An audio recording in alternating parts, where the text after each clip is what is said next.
When you are coaching, particularly very senior leaders, you are out of your comfort zone because you have no clue what is going to show up today, what problem is going to show up. When that problem is presented, what is really at the root cause of that problem. You have no idea how open the person is that day for exploration, for digging deeply. You just don't know. Some people are more comfortable taking big risks. Some people want to take small risks at first. So whatever your comfort is, take a little bit of a risk. I get what my value is here, and that I can do. I'm good with that. So as soon as you can begin to answer that value question, you can get comfortable with what you're bringing and then be okay with what you're not bringing. Welcome to another episode of Team Anywhere, where CEOs, leaders, and experts at building teams, companies, organizations, and amazing cultures share how to lead from anywhere in the world. I'm your co-host on the East Coast, Ginny Bianco Mathis. And I'm your co-host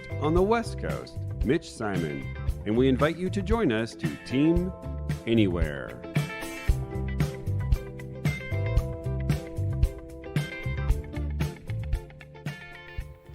Hello and welcome to another episode of Team Anywhere. I'm your co-host on the West Coast, Mitch Simon, and on the East Coast, our amazing co-host is Dr. Virginia Bianco Mathis. Ginny, how are you today? I am fine in that syncopated way. Yes, indeed. That is it. Yeah, we don't want to get outside of our comfort zone today and mess everything up. Oh, wait a minute. Today on the podcast, we have Wanda Wallace, managing partner of Leadership Forum, author of You Can't Know It All, and host of the podcast Out of the Comfort Zone. Wanda coaches, facilitates, and speaks on improving leadership through better conversations. Wanda, welcome to the show. Thanks, Mitch, and thanks, Virginia. Pleasure to be here. Pleasure to have you here. Wanda's coming from New York City, New York. All those New Yorkers out there. We don't really have much New York in the house. We haven't, now that you mention it. We're just too expensive to get. You know, that expensive lifestyle. So, Wanda, what has surprised you the most about yourself over the last 3 years? I suspect you would be better off asking my friends and colleagues what has surprised them about me. I think that might be the much more interesting question. Well, let's get them on the show right now. Right, we should do that. But I'm still going to answer the question at any rate.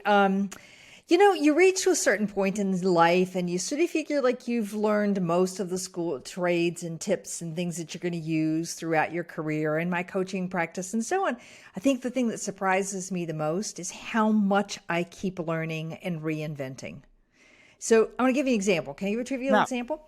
Please. Feedback. Who hasn't talked about how to do feedback? Like that is coming and going right, left, and center. You would think there would be nothing new to discover about it. Right. Well, a couple months ago, I'm taking a deep dive with a client, trying to help them get some things. And I realized, wait a minute, we can't keep talking about feedback if it's a single thing. Giving feedback to a peer is actually a very different process. Some similar skills, very different process than giving feedback down. As is giving feedback at year end versus giving feedback throughout the year. Yet we always talk about it as if it's a seamless thing. So there's an example. I'm constantly learning and reinventing, and that has surprised me. Okay.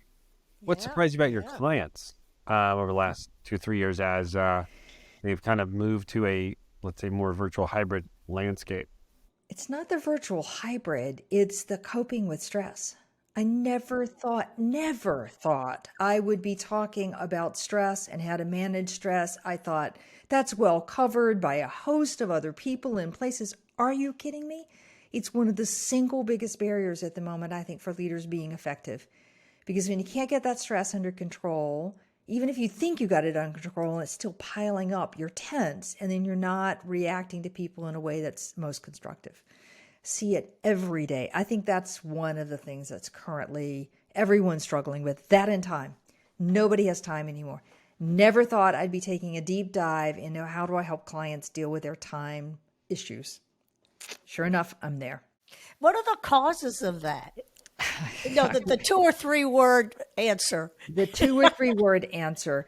One is we have added on process after process after process in most global corporations because of the pandemic, making sure quality is under control, risk is managed, et cetera.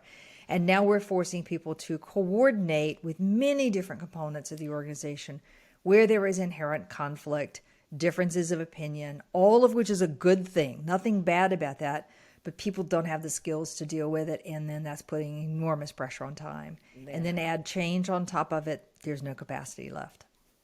Wow. That's my 2 to 3 word answer. No doubt we could spend hours talking about that. You get an A on that answer. Talk about stress, but no, we're going to talk about comfort. Okay, you have a podcast called Out of the Comfort Zone, which I love because I basically built my life about being outside my comfort zone. Everyone knows I do improv on stage at the National Comedy Theater, which is basically dealing with being uncomfortable all the time.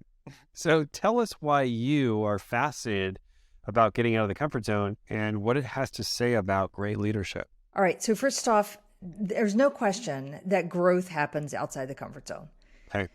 So if you're looking to advance your career, to take on larger and larger responsibilities, to be seen as somebody who can have bigger impact, you need to get more regularly out of your comfort zone. That was reason number 1. Reason number 2, senior leaders at the very tops of organizations cannot be seen to be taking their first risk out of the comfort zone when they're in that senior level moment.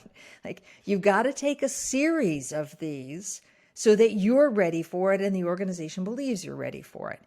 And third, and probably most importantly for driving this particular component, is I was watching way too many very competent people topping out at their career earlier than they thought they should be.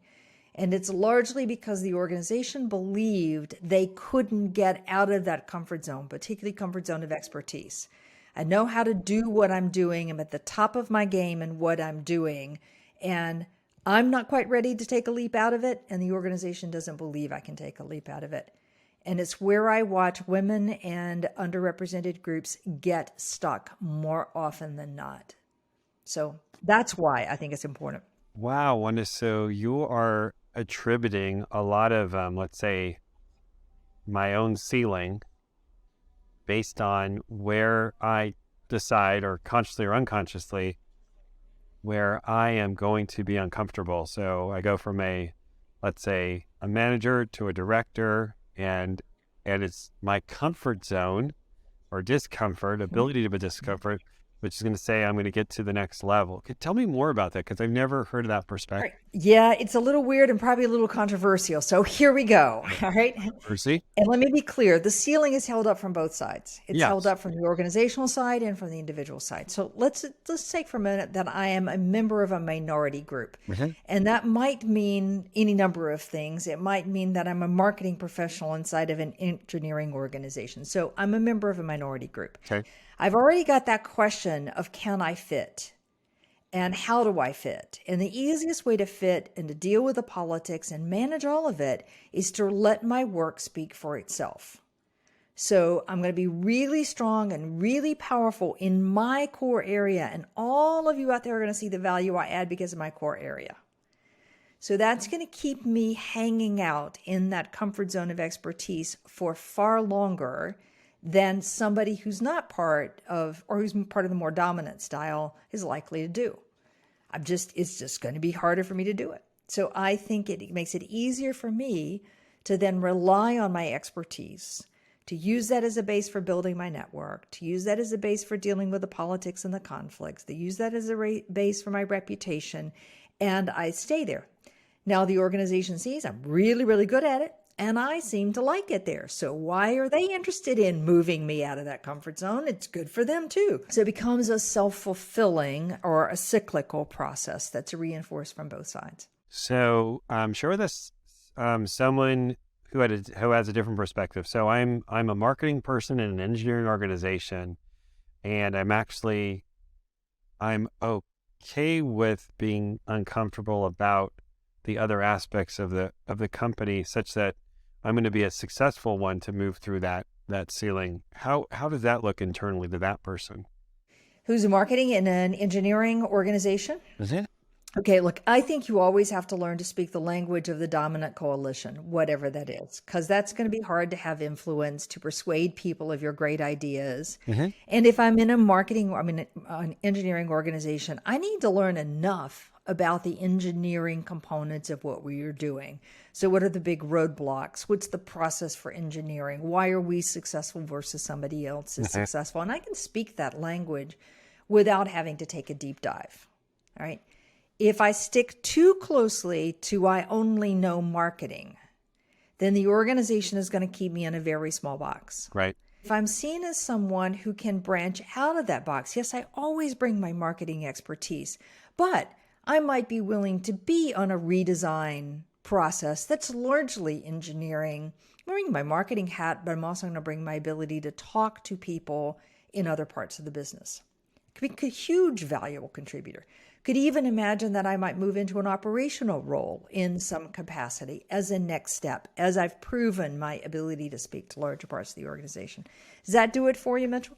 It actually does, because Wanda, Wanda and Mitchell, we're best friends now. So Wanda, what it does is it's a great understanding of what holds people back. It's not necessarily the knowledge. It's not necessarily, years in a chair. And I think that's like thinking about improv as well, as you will succeed in relationships, in finances, at work, in promotion, based on your ability to deal with your own inability to deal with being uncomfortable. Right? That's right. Where do you, Wanda, wake up every day and work outside your comfort zone? Every single day. All Okay, right. let's hear it. When you are coaching, particularly very senior leaders, Okay.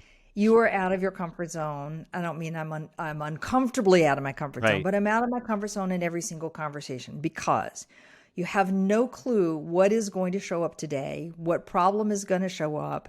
When that problem is presented, what is really at the root cause of that problem. You have no idea how open the person is that day for exploration, for digging deeply. You just don't know. Somebody shows up to you in a meeting and we're now ready to do a dance, and you got to come prepared to do the dance with them. It's an evolution, and you can't know. You just cannot control it. Hey, we're taking a quick break to remind you to support our podcast by hitting the subscribe button and leaving us a review. Your feedback means the world to us, and it helps us continue to bring you more engaging and thought-provoking content for leadership and remote work. And what if I am an employee at a company? I'm not a coach. And how do I explore dealing with uncertainty and uncomfortability in a way that I can, contribute, get outside my comfort zone? Because one of the reasons I was intrigued about bringing you on is when I went through my leadership training, we had a whole module on what leaders are great at is they are great at being okay with not knowing. Mhm. And there's just a speck of people who dive into that little area. And so I wanted to kind of understand more how you look at that. Okay. All right. So let me answer your question about how you begin to get yourself out of your comfort zone. Yeah. First, experiment. Don't leap. Okay. And let's admit that some people are more comfortable taking big risks. Some people want to take small risks at first. So whatever your comfort is, take a little bit of a risk. And you want to volunteer for a project, for example, that is out of your comfort zone, out of your knowledge base. That could be something as simple as a recruiting assignment. I'm going to go and do some interviews. That's not my comfort zone. We're going to do some interviews. Or it might be a charitable project. I'll put my hand up and say, I'll organize it this time. Or any number of small tests, because as you do that, you get more comfortable yourself and other people get more comfortable seeing you in those roles. And I'm not abandoning my day job and my paycheck and my prospects and all of my security and doing those small tests. But when you're doing a test like this, or you're making that first move, the number one question to get your head straight is, how are you adding value?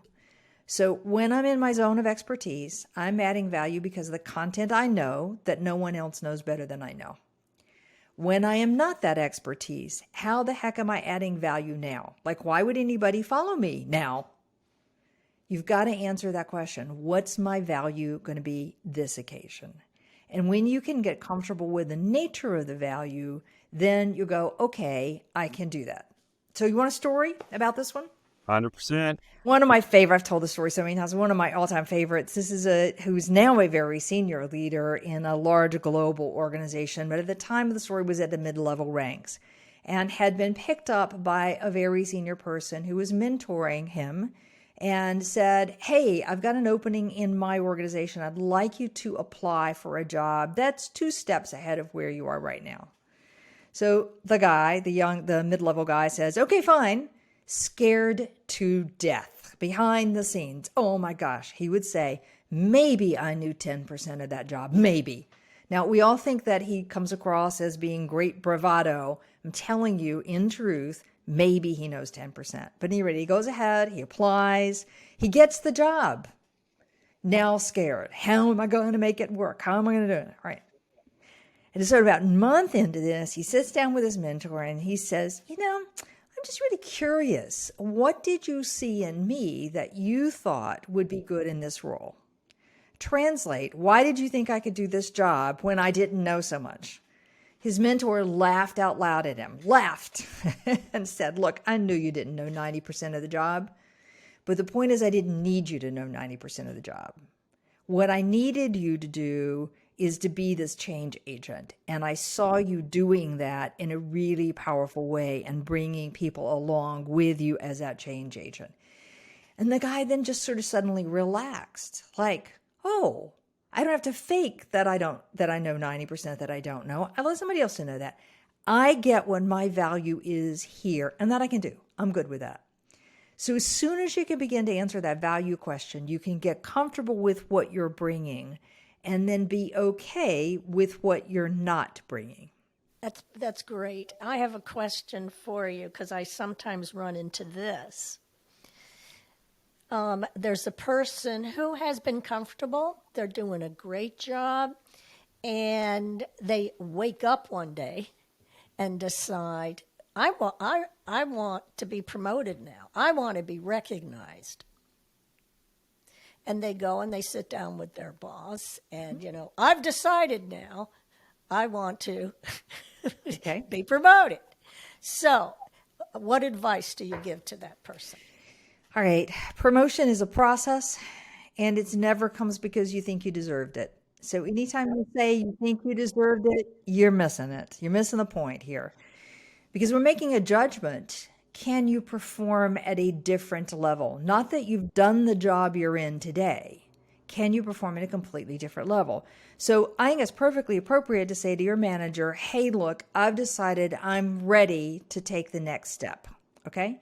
That doesn't say I'm demanding, give it to me now or else. It's saying I'm ready.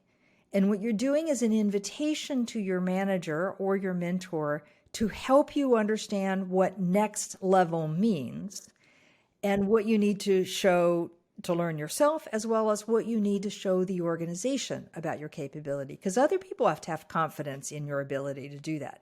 And that's a journey. It is a journey. That's what they don't understand. And you have to build it. What have you done to get you to that next step? Right. Well, do you understand what's required at the next step? Do you understand the metrics we use to evaluate people? Do you understand what we want you to do and not to do? There's a whole host of things. You've got to start the conversation. Great to say I'm ready, but then don't expect immediately. I also say to people, there are no jobs just sitting out there waiting for somebody to kind of suddenly put their hand up and say, I'll take it. Somebody's doing it, good or bad. Somebody's doing it. So often we're moving one person out of a seat in order to give you an opportunity. And that takes a longer time than most folks appreciate. So they think 2 months, and I say 12 to 18. Yeah. Great. Let me ask you this question about uncertainty. How do you deal, what's going on inside of you? Because this is an inner game, right? We all deal with uncertainty. Some of us deal with it with grace, elegance. Some of us just move away as fast as we can.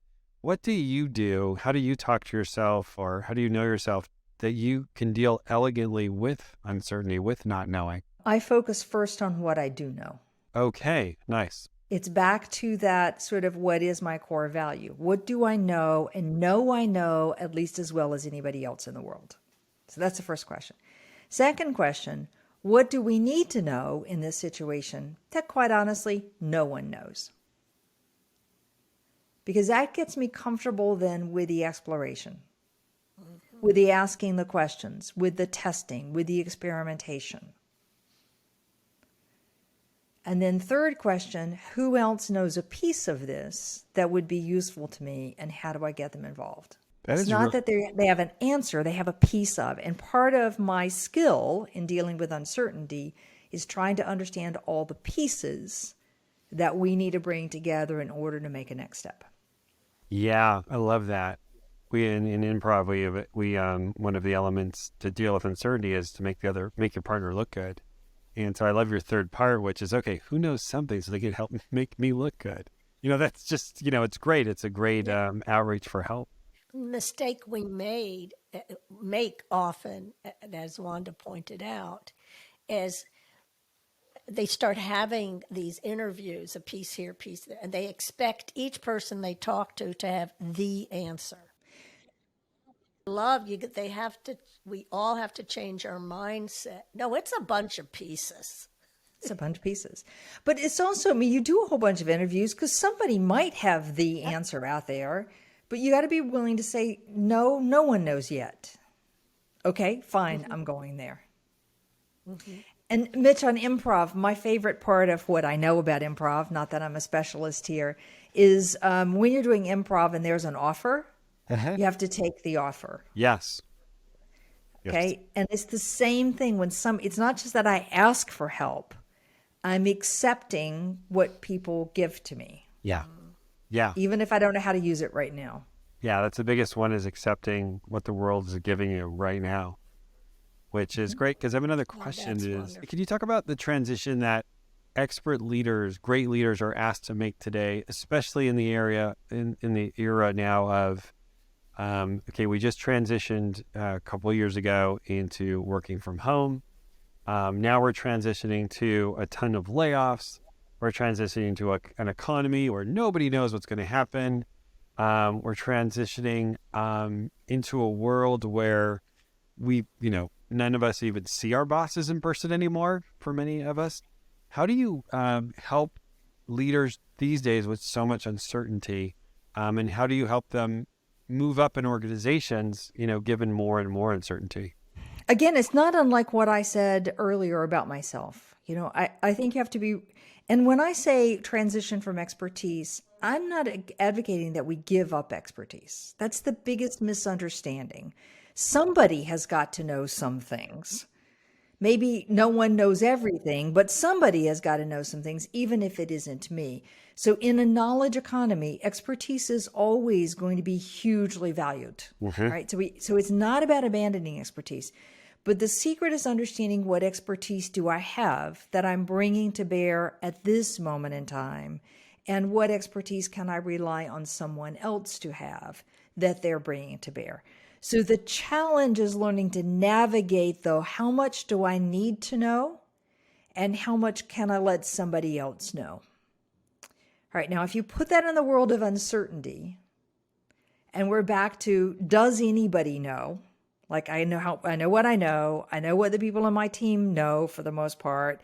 Now I need to focus on what does no one know, and what's the problem we need to solve in order to move forward. And doing that and thinking about that in a systemic way as opposed to a linear, functional way, regional way, I think is the answer forward.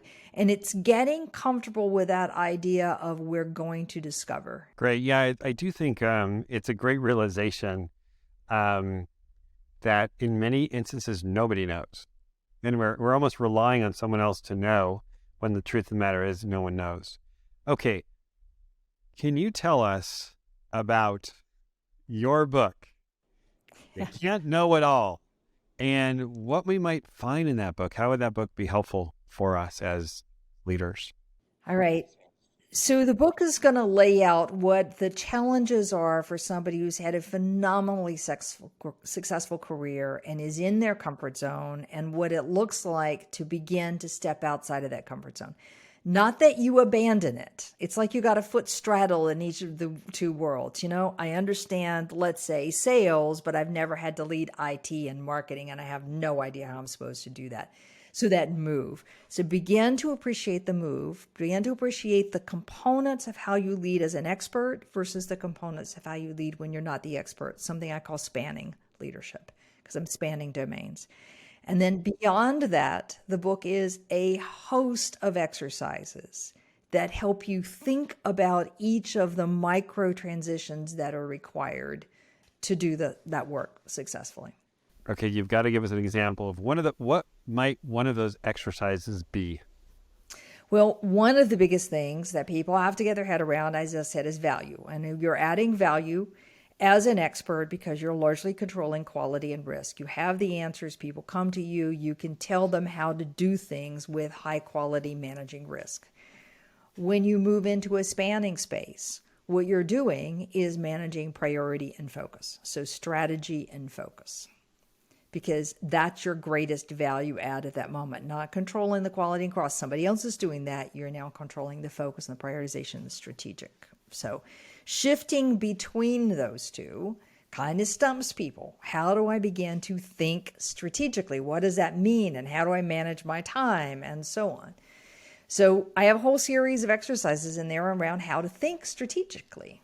Like, for example, start asking yourself a couple of questions, even from your expertise space. If we make this decision, what are the consequences of this decision for next step? Who else is impacted by this decision?